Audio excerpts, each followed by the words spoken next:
Okay, we're live, so we'll see how this goes. Who's coming in?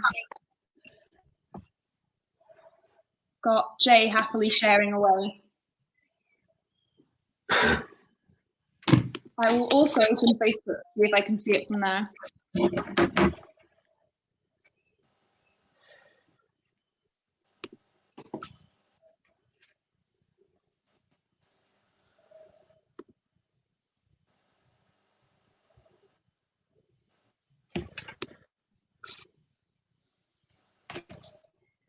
Oh, we've got one person watching, we've got two.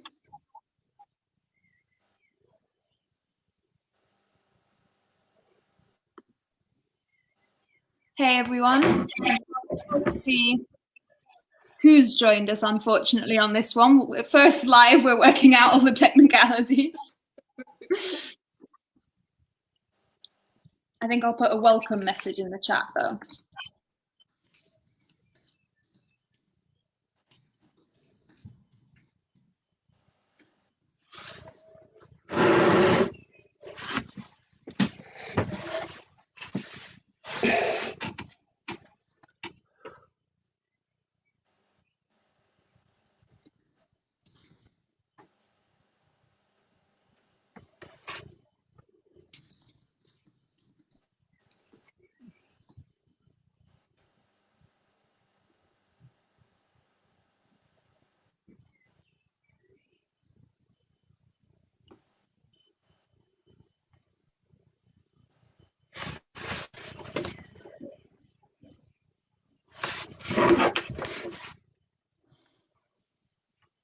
So we'll probably wait about 5 minutes before starting with the actual event for anyone who's here.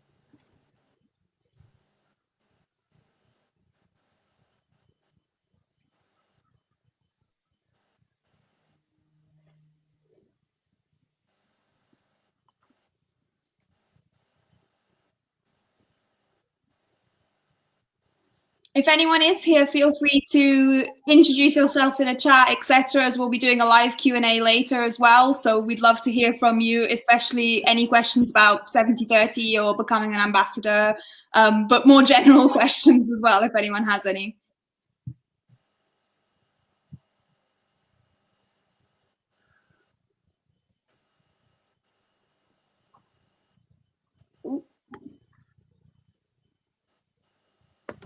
Hello, Jay. We can see you, but can't hear you yet.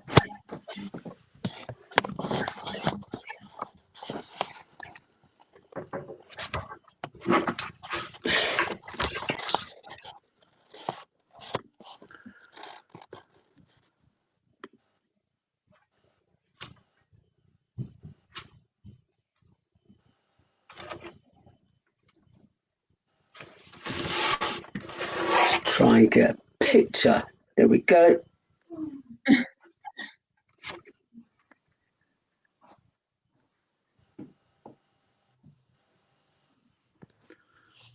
Have I lost my sound, or is everybody there? Just quiet. The sound's on if you can hear us, Jay. I can hear you, Zai. Good, good. Just letting people join, and we're working out new technology. So on this, we can't quite see who's joined us or not. We can see that people are watching, but not who.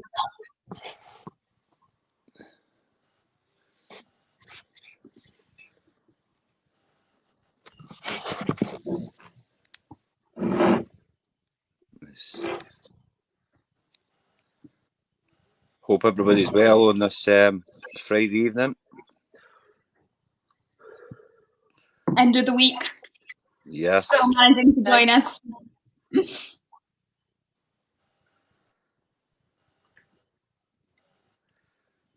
I think you always know that people are committed when they can make it on a Friday night.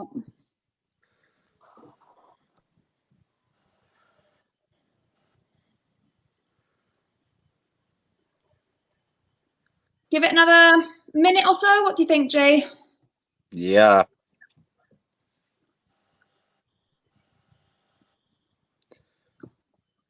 You'll find a lot of people will watch on playback as well. Especially Friday night. Everywhere's opening back up again. A lot of places in the country, people will be champing at the bit to get out on a Friday night, and we're there on a Zoom.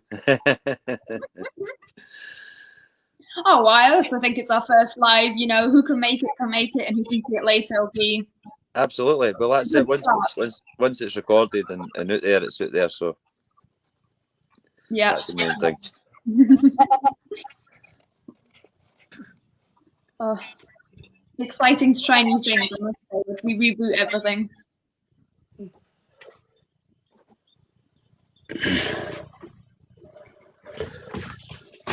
Just testing the comments. Did you see that? Did I get a comment?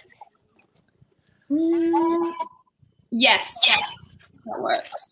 Good. We're all good then. That's good to go. I'll just try to go see if that'll go up. There we go. Yes. Yeah. Okay. That's technology test. Yeah. In this case, I think I might start kicking things off. So we're having this event today. I'm just going to mute everyone else and get a bit of feedback. So we're having this event today as it's nearly the end of Volunteers Week, and we thought one of the best ways we could celebrate us all being 70/30 ambassadors was kind of sharing with other people a little bit about Wave, a little bit about 70/30 campaign, a little bit about what we do to kind of share what we're really passionate about. So this is what we're hoping that the live stream will do. And we're just going to start off with a bit of an introduction as people haven't really met us. Oh, hi, William. Thanks for coming. Anyone else who's watching, do feel free to give us a shout in the comments. And yeah, so first of all, I'm Isabel. It's nice to meet everyone.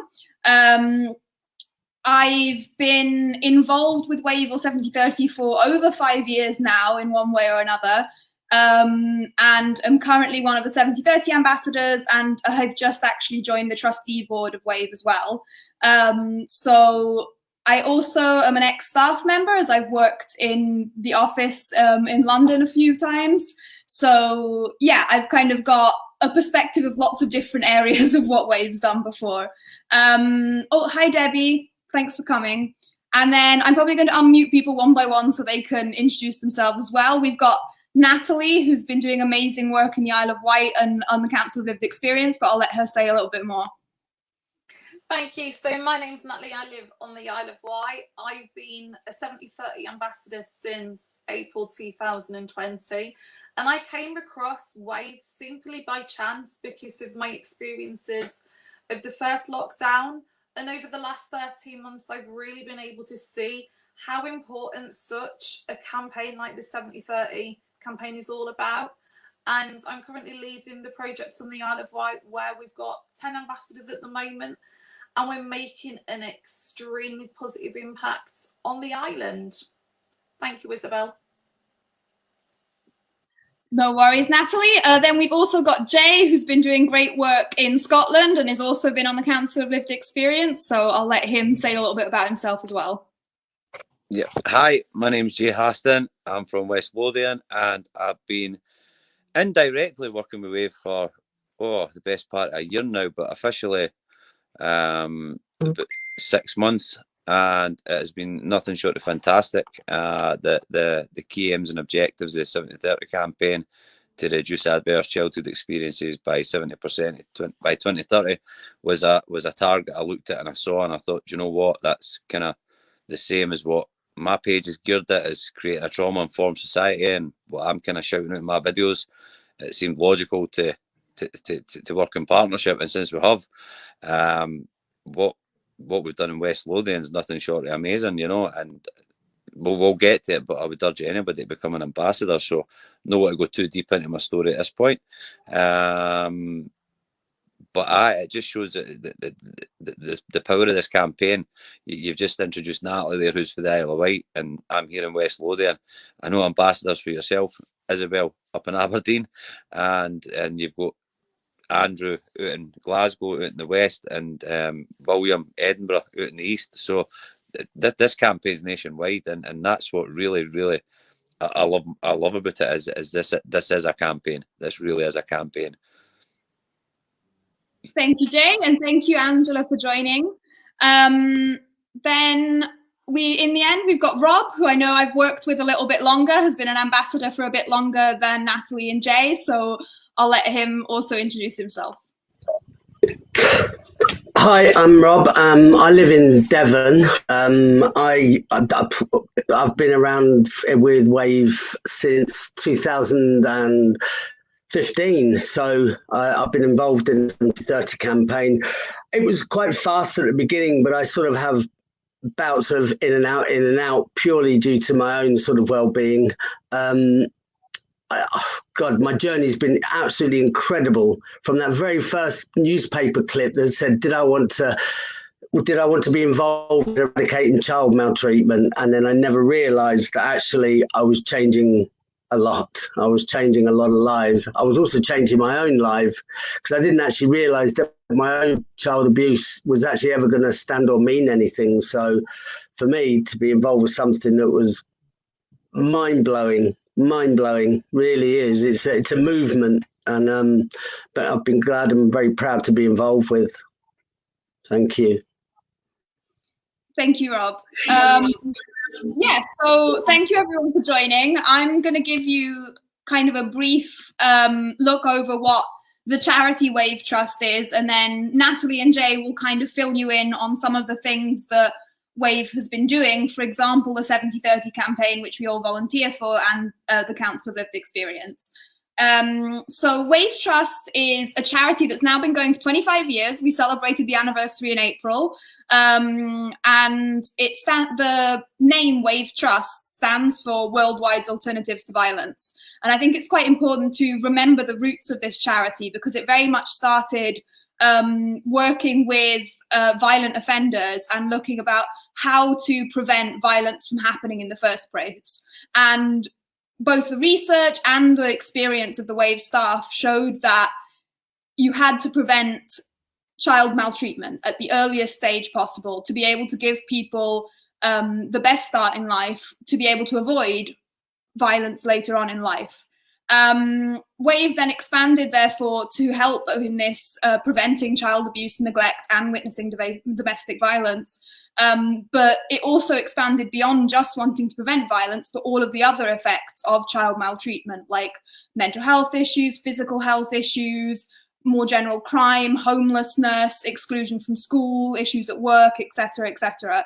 And it's been a very small charity for many years with a very small paid staff, but yet it's managed to achieve amazing things, including, bringing new programs into the UK that have helped thousands and thousands of children, including working with the World Health Organization to create trauma-informed communities, including getting most MPs and MSPs on board in committing to preventing child abuse from happening. So it's a really, really powerful charity with very little resources compared to what it manages to do. And personally, I've always been very passionate about what it does, because I think it takes a very different approach to other charities that look at this kind of issue, because it tries to prevent root causes through policy changes, through community grassroots changes, rather than just working one-on-one with victims who've already been through abuse and neglect. So yeah, that's kind of a bit about Wave. If you have any questions about it, feel free to stick it in the comments and we'll pick it up a bit later. Now, remind me, is it Jay or Natalie who's speaking about 70/30? I think it was Jay. Jay, are you happy to give it a go? Sorry, I'm muted. I was muted. Sorry. Yeah, I think I'm speaking about the ambassadors and Natalie's speaking about the council. Is that right, Natalie? I'll let you go. Do you want the 70/30 key messages next to you whilst you're talking, Jay? Yeah, please. That would be helpful. I've got some the usual. Bye. So obviously, being an ambassador, I get asked all the time, what does it mean to be an ambassador? Now, to be an ambassador means to one, to represent Wave and the campaign, the 70-30 campaign, and I see it as my role as an ambassador to represent that in all walks of life, first of all. But what we want from ambassadors is to address some of these key messages that are up here. For instance, you know, one in five children suffer for abuse and or neglect, and 90% of them receive no help. The root causes currently focuses on picking up after the pieces, after the damage is done, rather than preventing it. And I'm all about prevention, and I'll tell you why. Because I've had a few penny dropping moments. There's two. Let me get this right. It's 2 million. There's 2 million children in the UK today that are suffering for child abuse or child maltreatment. 2 million of our children. You know, they say that we're only 6 people connected away from each other. So that means that there's not a child that's being abused. That's a harsh reality. And I want to make a difference. And when I saw the 70-30 campaign was geared towards that, and how it was going to do that by becoming an ambassador and getting involved with your local councillors and local MPs and really helping making the changes where it mattered. The grassroots element here is absolutely essential. We need that. You know, we need you. We need you to come forward as an ambassador. Everybody, you know, come forward. Be ambassadors. We need as many ambassadors as possible, because this, as I said before in my introduction, this is a campaign that addresses everything. Everything can be brought back down to education. This campaign addresses education. That's at the very core of it. Education, intervention, and prevention. And that's what we want to do, is we want to prevent. So an ambassador's role really is to make that happen. And it sounds hard and it sounds big. And it really isn't. It's as simple as sending an email to your local councillor, local MP, asking for an appointment, you know, talking with them and making them aware of the campaign. Once they're aware of the campaign and they find out just how heavy the political backing is and how heavy the support is and how nationwide it is, you tend to find that the councillors and MPs are actually normal people themselves, and they've got their hands tied as well, so you end up working with them. And I just find it fantastic, and I can't speak highly enough. You know, I obviously come from a traumatic childhood. I have my own issues, and yes, this is my passion, so it gives me a purpose, and knowing that I'm making a difference to some of these 2 million kids, that feels good to me, knowing that I'm making a difference and helping create a better society. And anybody that becomes an ambassador will be able to feel that as well, because you will be making a difference, a big difference where it matters. Policy change, you know, government level, where we can actually safeguard our children in the future. I mean, some other key points. £15 billion. That's how much it costs the economy just now with maltreatment on children a year. 15 billion. Imagine if we were to invest 15 billion now. Invest 15 billion into our children just now to build resilience. I said the penny dropping moments. We've had the answer to this since the 1950s, since John Bowlby came out with attachment theory.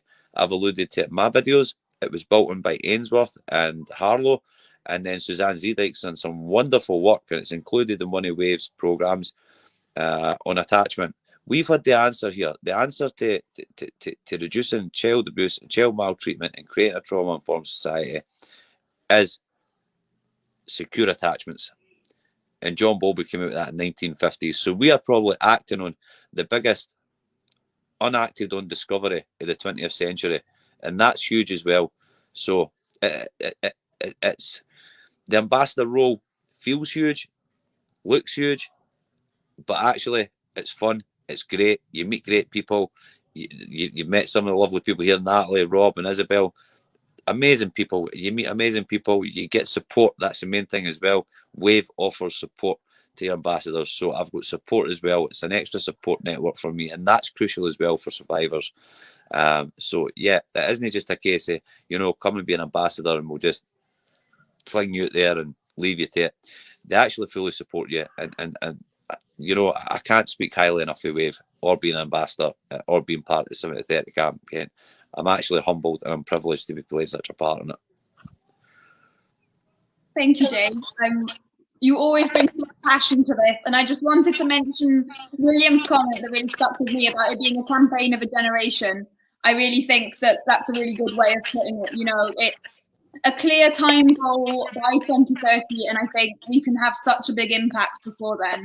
This is our renaissance. I've said it before. This is our World War II. This is our World War One. This is our great chance in history to do something good. And do we want to be the generation that passes that up and says, "Nah, we'll leave it to the next one. Let's act now." Yeah, 100% agree. I'm going to just put you on mute for a second, Jay, so that Natalie can tell us a bit more about the council. Go ahead, Natalie. Thank you, Isabel. Let me know if you want me to share anything as well. Do you have the Council of Lived Experience logo handy? I can do the website with it quite happily. Okay, that would be really helpful if you have got the website to hand. There you go. So the National Council of Lived Experience is known as Hearts of ACE. We have been brought together to basically influence policy and practice, because at the end of the day, just because we're survivors of child abuse doesn't mean we can't change the world. And the thing is, it's like bringing a group of people together is such a powerful statement that we want to use. We want our stories to be able to make a difference. So our mission is to be the authentic voice of trauma in the United Kingdom, because at the moment people are still ashamed of talking about what has happened to them. But the way I look at it in my journey is, why not shout from the rooftops that we're still standing? We are still standing no matter what we have gone through. And I think that message needs to be out there, that our lived experience means something. And one of the things that we're going to be working towards is actually connecting with members of Parliament, just so we can actually start using all of this knowledge and power and expertise to actually make a difference. Because as Jay has said, things have got to start changing. Because as a mum of a 6-year-old, I worry, what if our generation doesn't do anything to support the future generations? And I think now more than ever before, it's important to bring as many people with as many ACE experiences together and basically shout as loud as we have to, enough is enough. Because at the end of the day, these children in the now and the future need to be growing up in a world that's resilient and where child abuse is eradicated. So back in reflection of the Council of Lived Experience, we've only been together a couple of months, but we have got so many high hopes and dreams. Watch this space. We do have a contact on the website if anybody wants to get in touch, and then we will be in contact. Thank you, Isabel. No worries. Thank you, Natalie. I just wanted to mention, Charles, thank you for commenting. I was really interested by what you said of giving people longer jail sentences. And I think it's worth bringing up some key thoughts around both Waves philosophy, the 70-30 philosophy, and the Hearts of ACE philosophy. And that is understanding that basically, in a cliche way, hurt people, but fully understanding that we're often talking here about intergenerational cycles of violence, and we're very much trying to break those cycles. We absolutely want to protect the victims in whatever way, and I think that's truly what is brilliant about having the Council of Lived Experience, is having the insight in the best way to do that and the best way to give agency back to survivors, but at the same time to also understand that perpetrators are themselves usually victims who can be supported through trauma-informed systems that avoids re-traumatizing them, that supports them, and that gives them the space to grow and make sure that they never hurt anyone else. And it takes away the view from merely punishment to also understanding how can we give the best life to everyone involved in a way that is safe for the wider society and that gives really that agency and that safety back to all victims. So yeah, I just thought that was talking it and explaining a little bit more rather than just in a quick comment. Feel free to ask any follow-up questions about trauma-informed approaches as well, because I know we'd all have plenty to say about that further down the line. Now, I think as we've kind of introduced that, I think it would be nice to get on a little bit to our own experiences as 70/30 ambassadors, as we're kind of doing this in the perspective of Volunteers Week. Why do we all volunteer for the 70/30 campaign? What drew us to the role? What do we enjoy about it? What have been some achievements we're really proud of, etc., etc. And I might start off with Rob, if you're up to it, as you haven't had the chance to really talk yet. Hi. Well, I love listening to both Natalie and Jay, because it's evident that even though I may have been here longer, that actually the strength of the people we've got come on board is just huge. I need to take it back a little bit and to think about, when I was a child and I was being abused. I wasn't sexually abused. I was being hit and I was being punched and I was being kicked. I was being hurt by the people who loved me the most. But as I've grown up and to become an adult, and I went bad. I turned rogue. I ran away from home at 14. I became drug, alcohol, all the wrong avenues. But then things changed, and I took a better path. I became a manager of care services. I carry that burden along with me. Along my journey, I've always held the fact that, I'd say about, I was here, and it just became an okay thing. People would say, it didn't do you any harm, did it? It didn't do me any harm. But I always say, how do you know? Why should I be hit for I don't know, playing at the wrong place at the wrong time? I've got a young son, but I don't hit him. I love him. I can still chastise him, but I love him. And I think for me at the time, I buried it deep. I buried it into this horrible place, so low that I didn't have to deal with it until, I don't know, some family events occurred, and I suddenly realised that it was still there and hurting.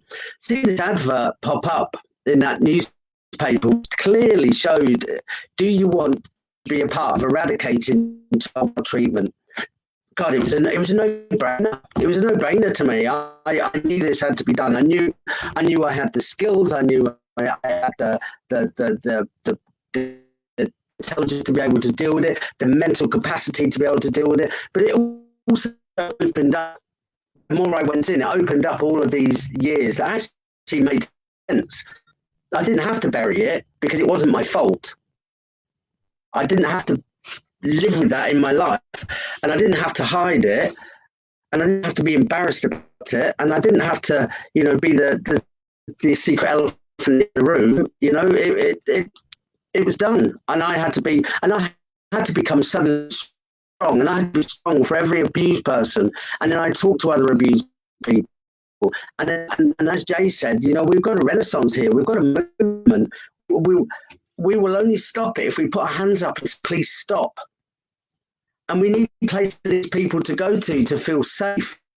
And we need conversations to be had so people can say, to be able to feel comfortable to say, this is happening to me. And I agree with Isabel completely. There is also hurt people.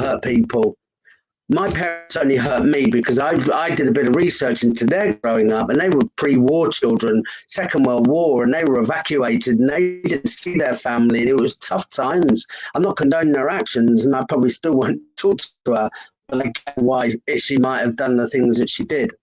But that advert led me on to come to web, and I tell you what, I've never looked back, and I duck in and out, but it's always at the centre of my heart. I even had it tattooed on. That's how much it meant to me. And I just remember being invited to do a talk at the House of Lords with the campaign. And at the time, I just remember, I'm not getting into a political debate here if it's a right politician to be speaking, but I spoke after Nick Clegg and Tim Smith, who's the Eden Project. And I just remember suddenly feeling really quite powerful, felt powerful. I also dropped my speech, so I had no idea what I was going to say, so I winged it.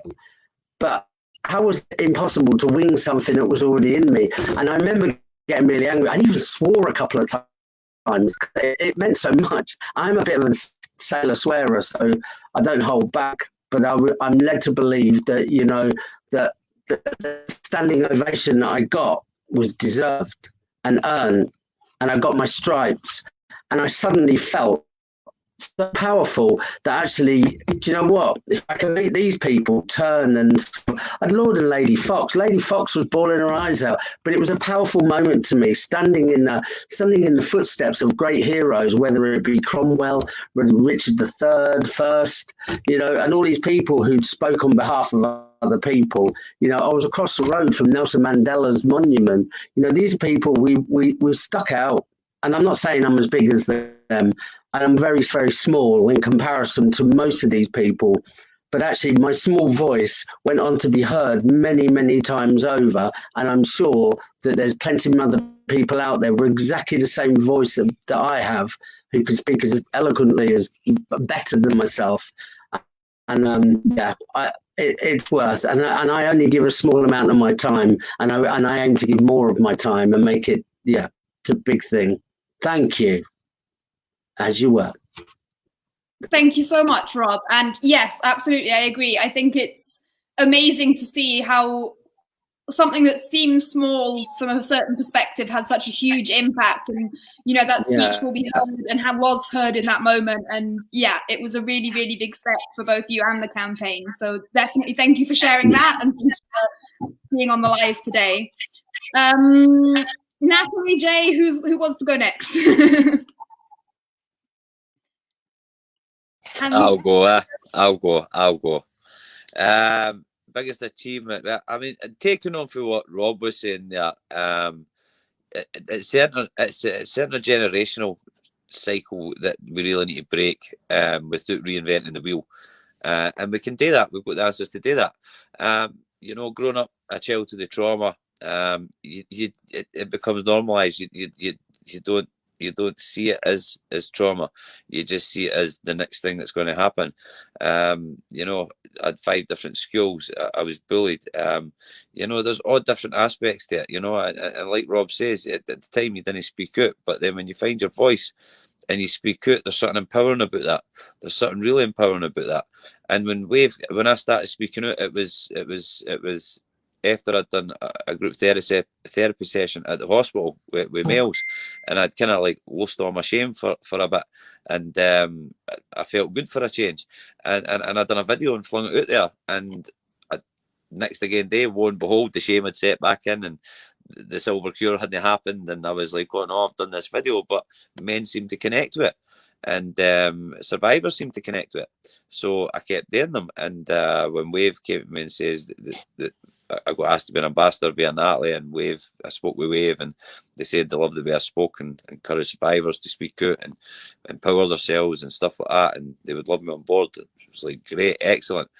So it's about that, getting that message out there that we need to educate parents as well. That something, there was the bad parents and there was the bad ones who done bad things, but there's also parents out there who, for example, in Scotland, the smacking ban, I use this example, in Scotland, the smacking ban was only brought in about a year, 2 years ago.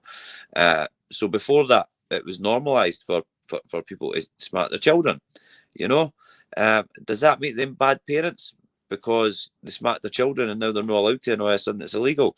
No, it doesn't. And it's about getting that message across to parents that, look, we're not saying anybody's been bad. We're not saying anything like that. It's about getting that sensitive message across. It's all about, we're learning new science, we're learning new things, and it's about getting that message safely to kids and to adults. And my biggest achievement, I suppose, with Wave is being able to do that, to be able to speak to parents, be it on the street, be it on my videos, be it through Wave, and be able to make them understand to that perspective that societal norms, because there's too much of this message about, if you hurt your bairns, then your bairns will go and hurt other people, and that's nonsense. It's nonsense. It's absolute nonsense. It's not true. People will make their own decisions depending on if they get a resilient adult in their life. It isn't a predictive tool. And my biggest achievement, like I say, would probably be working alongside the council, who have been ever so fantastic, and seeing Wave's vision and future, and want to work alongside it, and that's just amazing. And also the partnership down south with Isle of Wight, I think that just shows in one message just the strength of this campaign. And so that would be my biggest achievements, I think. And the council, being chosen for the National Council of Lived Experience, of course, humbling and that again. So I had loads of achievements working with Wave. It's all bonuses working with Wave. That's why I would urge anybody to become an ambassador. Absolutely, Jay. Thank you, as always, for the amount of passion. And I definitely think that one of your biggest achievements has been just spreading the message. I think you've been one of the most active ambassadors in getting the message out there. I just wanted to say that in reference to what you were saying about the spanking and bad parents, I think one of the biggest shifts that I had in thinking once getting to know a bit more about Wave and all of the research they've done was fully understanding that no parent and no family and no community even exists in a vacuum. It's not a single person's responsibility. You know, if you have to deal with substance abuse in the home, where was the support for that? Where were the laws against it? Where was that? Where was the education? Where is everything else? I think for me, the real shift was fully seeing how interconnected everything is, you know, and even for me as the only person on this call who isn't a survivor, it affects every area of my life still, and every area of the people I love. And just understanding how all of this is interconnected, I think, is both inspiring and kind of motivating in realizing how big of a change we can make. There's a quote that I love, and the quote is, "It takes a village to raise a child," and that is my ultimate goal. That is my ultimate goal with this. A trauma-informed society would see that happen, and it does take a village. It takes the support, the schools, the education, the schools and education, the mental health services, the social services. It takes a collective. It takes a full community to come together to create a trauma-informed society and to safeguard the children. It's not just any one department's job or any one person's job or the parent's job. It should be the village's job or the town's job or the society's job, you know, to safeguard our children. That's where we should be at. Whereas we're finding ourselves in negative territory with some of the stats that are coming out of the NSPCC and stuff. And we want to get back to that village. It takes a village to raise a child. Absolutely. Natalie, I'll let you go next. Thank you. So I think my proudest achievement is the fact that when I joined Wave in April 2020, the world had stopped because of the coronavirus, and I came across it by chance. And when I initially joined as an ambassador, I didn't know what I was letting myself in for, and to be fair, I thought I couldn't make a difference. And I think over those couple of months when I was working around getting the support of the Isle of Wight Council, I will always remember the night I sat in front of my iPads with my daughter and we watched the full council meeting where the motion went to the council for them to support 70/30. And I always remember just listening to, yes, we support, yes, we support, yes, we support, yes, we support. It literally felt on the run-up that I'd done an assignment and it was going in to be marked. And when there was the unanimous, yes, we support Wave Trust and 70/30 campaign, I felt like I had won the lottery. But then when I reflect and I'd, in a way, pulled myself off the moon, I kind of thought, hang on a minute, a survivor of child sexual abuse has been able to get 39 Isle of Wight councillors to actually look at making a difference and moving forward with something seriously important. So I think when it comes to what does it mean to be an ambassador, it means the world, because I can use what I have gone through to make a difference for future generations. I can make an impact, and I can make that inner child inside of me actually be able to go, yeah, everything I went through has been able to serve a bigger purpose. So I think to any other ambassadors that want to come along, just believe in your story, believe in what's inside you, because passion is by far a beast of a motivator, and it has helped me grow the Isle of Wight project. And that's what I'm going to keep doing moving forward. Thank you, Isabel. Thank you, Natalie. And you have done amazing in a very short quantity of time, become a key member of the team and almost immediately. So it's been an absolute honor to work with you, I must say. Yeah, so I guess my ambassador story. I have to say, I became completely enamored with the cause, I suppose, when I really started to see the effect of ACEs in my own life, both as a psychology student and seeing it interwoven in every aspect of humanity to a certain level, but mainly as someone within her own community and within her own network, seeing people I cared about being suicidal, seeing people I cared about having no self-esteem because they'd interiorized things that had been shouted at them, seeing people self-harm, seeing people whose medical conditions had gotten worse because they hadn't been taken for treatment by neglectful parents, seeing so many different aspects and seeing how hard it was for them to pull their lives together further down the line. I became completely obsessed, I guess, with WAVE's principle of preventing it before it even happens. I think it's so important to me. That has always been what attracted me the most to WAVE. It's been that shift in perspective to how can we just eradicate this from society. And I think I've also been attracted to it because WAVE has concrete solutions to make that happen. It's not at a stage of let's find out what's doable, but they have methods that work. They have models to do. You have primary prevention, like supporting families and parents from conception to age 2, and you have secondary prevention models like trauma-informed communities, etc. And there are definite ways in which we can break these cycles. And I just have to say that it's become something so inspiring to see how much change can happen in a small amount of time when people are passionate enough to do something about it. You know, the 70/30 campaign has only been running since 2015, and we've already achieved so much. We achieved the majority in Parliament. We've achieved the start of trauma-informed communities.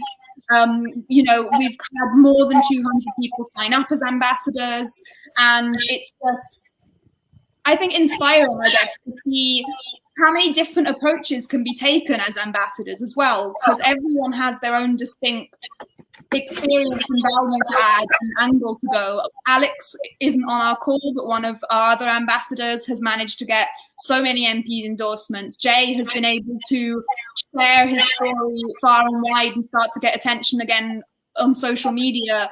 Natalie has been able to recruit new ambassadors in the local community and build a model that other ambassadors can model on.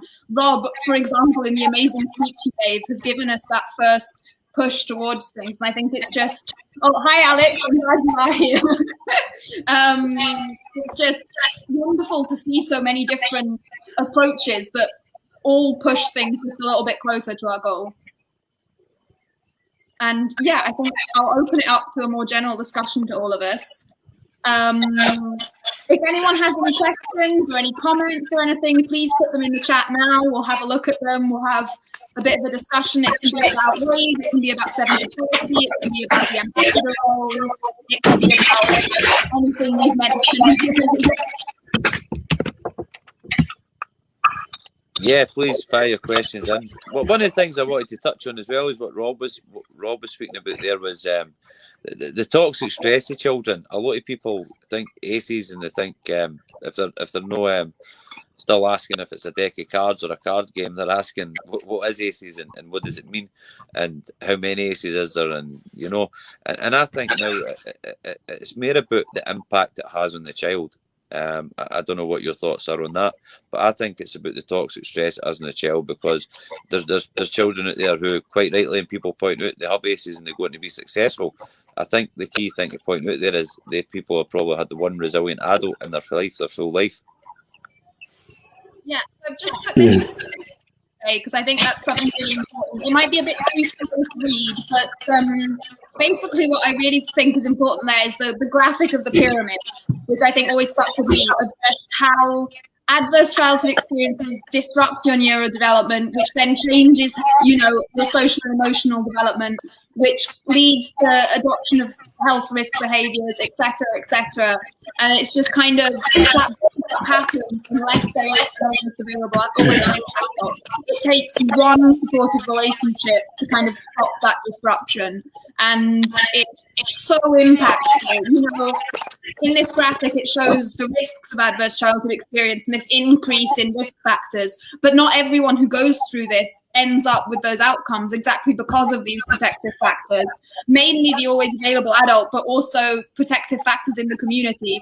And yeah, I think absolutely, Jay, I agree with everything you had to say, basically.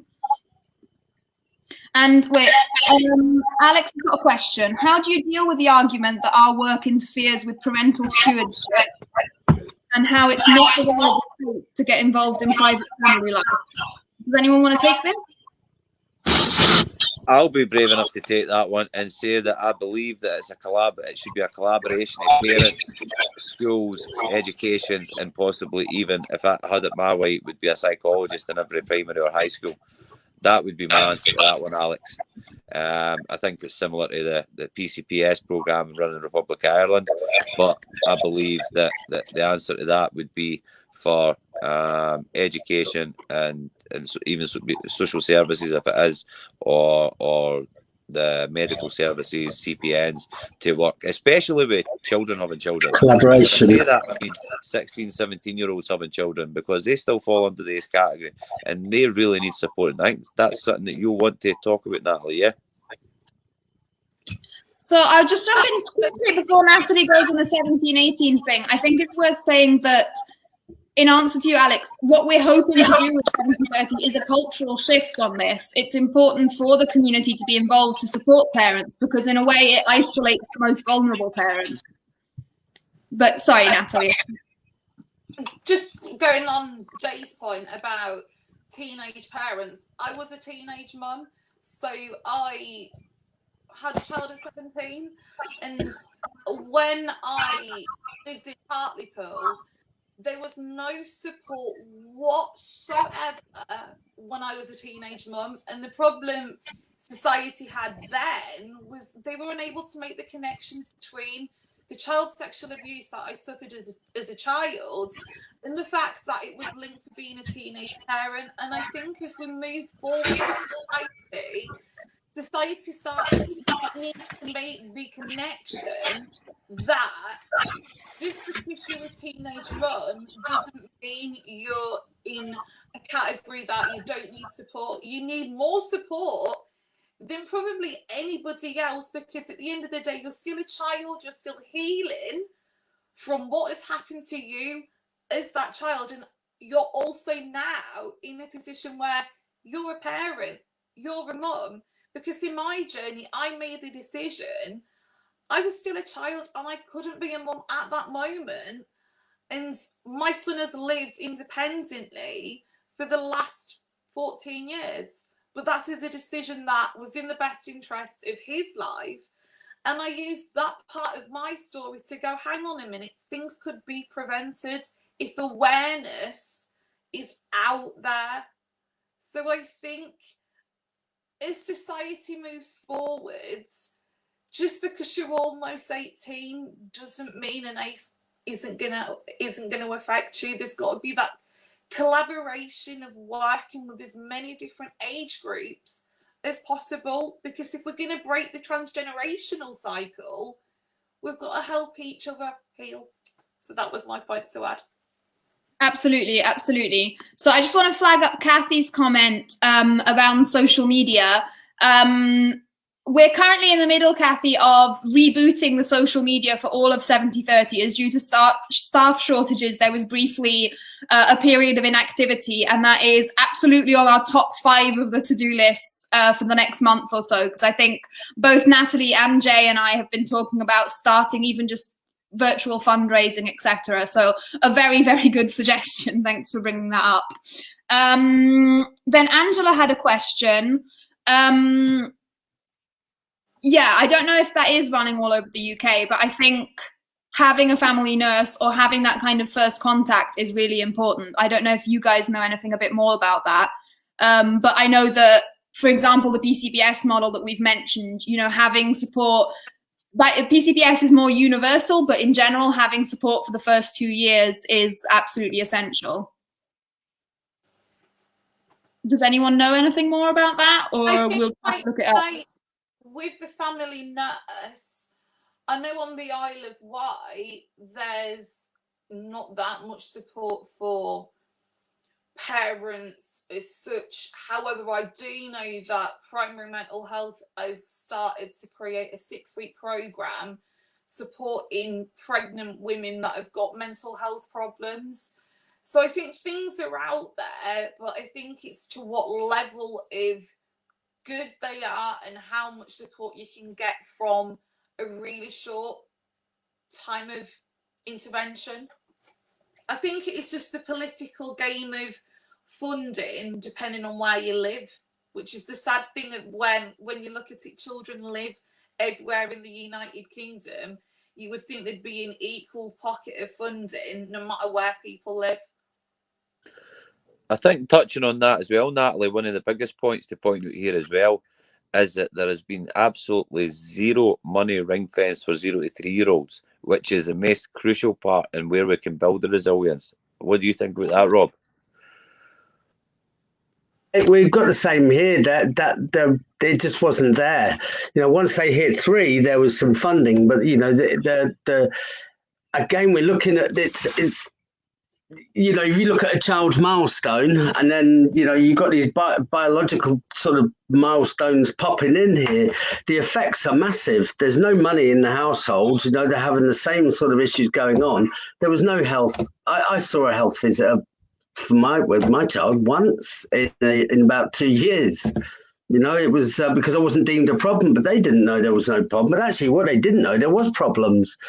There was alcohol problems, not by myself, but there was issues going on, and it is about a collaboration of services, and it is, and again, Jay, you're spot on. That funding should have started earlier from day one. I mean, the 1,001 critical days pretty much covers this, you know. But it's the funding that wasn't there. The funding hit the wrong, and it depended where you live as well. You know, the Isle of Wight is obviously I mean, I live in Devon now, but I moved here from London. So actually, it's sort of, I've got less services and I've got less money, you know, because of where I am. So I have to seek services further away. So it's, As far as I'm aware, Rob, there's absolutely no money ring fence for 0 to 3-year-olds anywhere in the country. Nothing. And that's a big reason we need more ambassadors as well to come out, because that is the crucial stage if we want to. You know, we can address the predators and give them more jail time and whatever, but that's just, in my opinion, the bleeding plaster. That's just continually, you know, feeding the cycle that we've already got. If we want to make real change, we need that ring fence money for 0 to 3-year-olds, and the only way we can get that is ambassadors coming on and pressuring local councillors and MPs into ring fencing money for 0 to 3-year-olds. That's the key factor. That is the key factor. We need to be standing together. So yes, I'm down in Devon, but I've got 4,500 people in my community here where I live. So, you know, I need that community to stand up and speak, and the rest of the people in Devon. So we're looking at a good couple of million. So, and we can make these changes. I think Jay's right about 70-30 in this because, sorry, I'm getting some feedback, so I'll mute you guys. I think just the fact that we need a national campaign, it can't just be something local. Having the examples of like the Isle of Wight or West Lothian or, you know, Devon or Aberdeen or wherever we may be, means that you have a model that you can then bring to the rest of the UK. And I think that's what's so important, because it shouldn't be a postcode lottery. You should be able to have that resilience and that support wherever you are. And I think it's such a shame that there's not, you know, even just a similar standard. And it really is complete luck on what support you have. So I fully think that us all coming together and sharing opinions and sharing what worked in local areas is going to be a huge step in dealing with this. Yeah, one of the big things that the National Council are trying to do is engage a national conversation around this. And I think it's a common aim of the 70-30 campaign as well, is to create a national conversation around child maltreatment and child abuse, and how we deal with it and how we move forward with all sorts of organisations and charities and whoever else is passionate about ACEs and making a change. So it's about creating that national conversation, and if we can do that, if we can get a national conversation, then the sky's the limit, I believe, for there. I believe that'll be where we can push on from. Definitely, absolutely. Does anyone have any more questions? As nothing else has come in at the chat, feel free to keep sending them. And I have to say, I'm really happy to see that much engagement in the comments for our first event. That's quite satisfying. So definitely. Oh, there's one from Alex. Politicians say they can't invest in something that won't yield tangible results within the cycle of an electoral term. How do we change their mind? Alex, this has been a conversation the two of us have had many a time, so you probably know what I'm going to say. I think that's probably one of the biggest hurdles for 70-30 as a campaign, which focuses so much on policy change. And I think, again, that's where the grassroots comes in. It's when people realise that you will only get elected if you're sticking to what people in the community, your community, want. It's when the community is being as loud as possible about we want long-term change, then they will, because otherwise they won't get elected. And I think that's why we both have to get single endorsements from MPs, but we also have to get the grassroots relationship with them. I think it's absolutely essential. And I also think that Wave plays a part in this, a bit separate to the council and separate to 70-30, in keeping that long-term view going and having partnerships with people beyond politicians who aren't in elected positions, and working elsewhere. So I think that's my answer. I don't know if anyone else has a position that hasn't been thought through many conversations with us. As far as tangible results go, I think we can look at attainment. We can look at if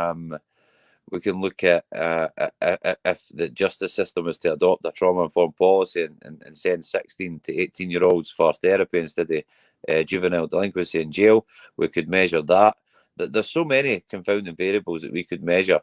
It's just a case of we need to work together again to get that, to be able to do that, for to produce the tangible results that Alex talking about. Yeah, Rob, were you going to say something, or did I just see you move? You're on mute. Sorry. Sorry. I basically, Jay just stole what I was going to say, but it's interesting because I love that, because I'm very aware of his sort of support where he goes, but it's I think he's right. I think we actually now could be the ones to make this change. I genuinely believe the 70-30 campaign can make this change and can make things happen and make these people listen. And it can only come by getting the support from our local MPs. I've probably got one of the toughest MPs that you could have in the area, because this man gets voted in. He doesn't even have to do anything. He gets voted in. If no one voted, he's just one of them guys. But he's a farming community man. He has no interest in child maltreatment. He has no interest in much. It was Alex that linked me into that whole. He was dealing with a hospital issue and supporting them, but actually he listened. He sat down and he gave me a listen. And when he sort of went to go, I said, I'm finished. But he listened and he supported and he tweeted and he did the whole shebang. He did the tweet, he did Facebook, he did the beautiful letter. We can make him listen. But he just knows. I nip at his heels every now and again. I just have a little nip, and we can make them listen. Every community, we can make them listen, and we can make these changes happen. But we can't make these changes happen if we don't do anything. No, we kind of, like Rob says, I faced a similar one with Gordon Lyndhurst. He was the last Tory MP standing out on his own that hadn't endorsed the 70-30 campaign. So we knew it was going to be a hard one, and it was a big learning experience for me. But we eventually got him. And it's a persistence, and it's that willingness and that passion and that persistence that's going to carry it. And to get these MPs to endorse it, and once the MPs endorse it, we can then get the councils to endorse it, get the councils to endorse it, get the schools to endorse it, get the schools to endorse it, the parents endorse it, the parents endorse it. We start break it. We start remolding the wheel rather than breaking it and reinventing it. Yeah, absolutely. I also think we need to remember also that politicians are people in the same as everyone else, and some of them will be just as passionate about this cause as we are. I was really lucky in Aberdeen to have an MP who was 100% on board and as passionate about it as I was. But I think that, you know, the politicians who do care in that way can help put pressure on other people in Parliament the same way that their community can.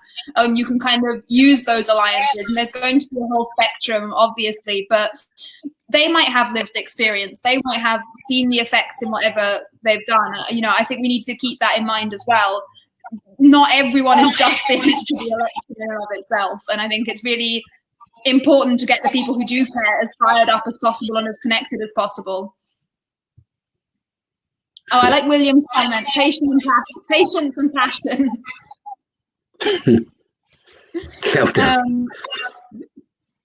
Key elements, definitely.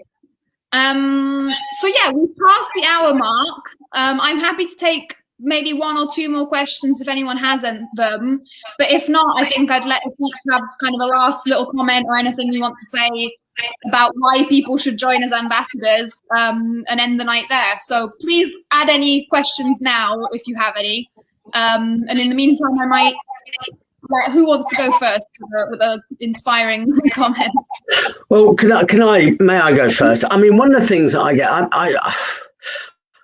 if I'd have lived in London, it would have been easier, I think, for me. A lot. I'm a Londoner anyway, so it would have been a lot easier for me. But moving down to Devon, to the southwest, it was actually, I thought it would be easy because people are really friendly as such, but it was really quite tough because people didn't want to listen. But I found by being consistent, not being frightened to fail, you know, because I went and speak to someone, they didn't want to listen, so I went away and then I went back. And then we had another conversation, and then they didn't want to listen.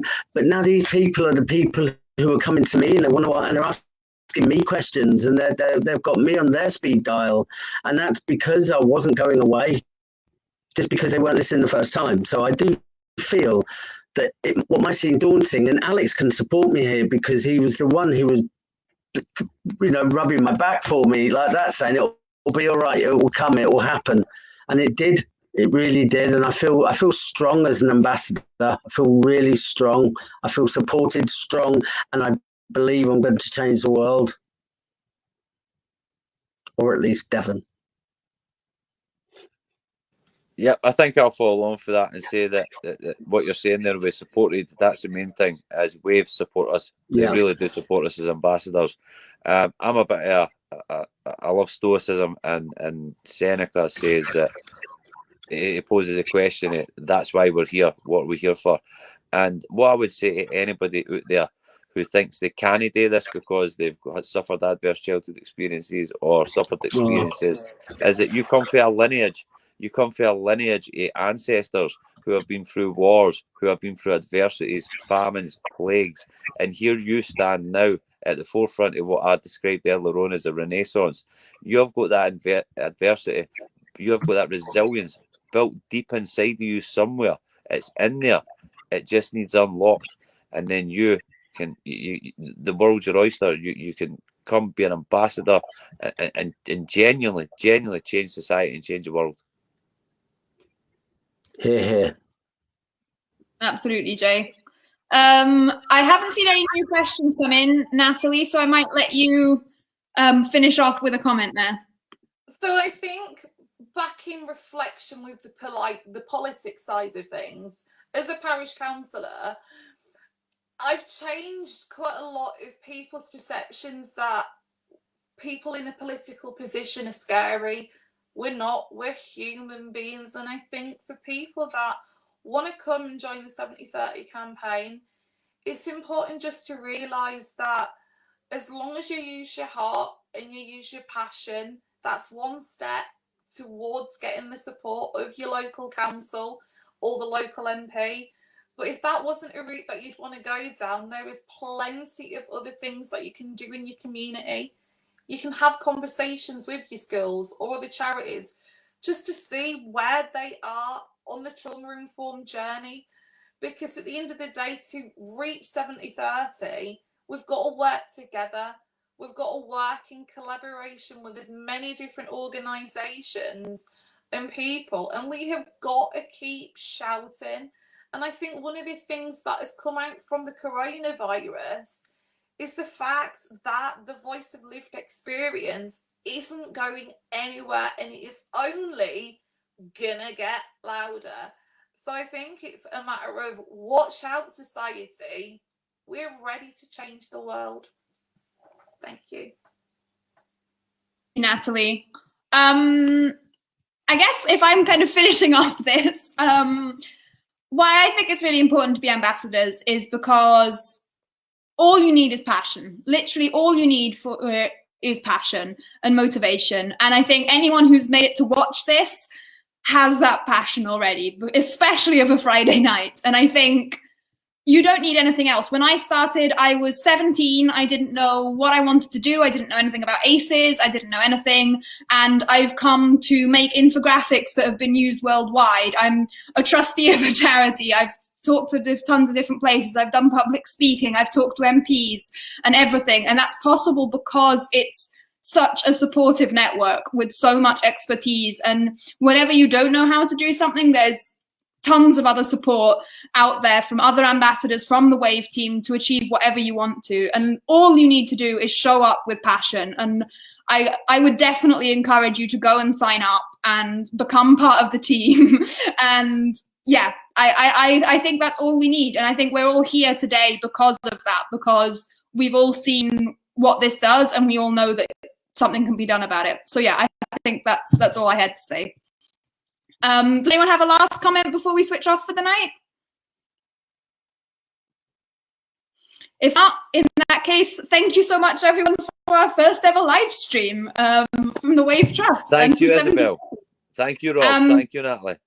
Yeah, we're hoping to start doing them more often, so please do keep an eye on the page because we'll have more stuff to bring to you. And if you're already an ambassador, please do get in touch with any suggestions for topics and stuff because we'll be interested to collect anything there. So yeah, I hope you all have a wonderful night. Thanks for joining. Yep, and thank you for listening to us. Bye, everyone. Bye.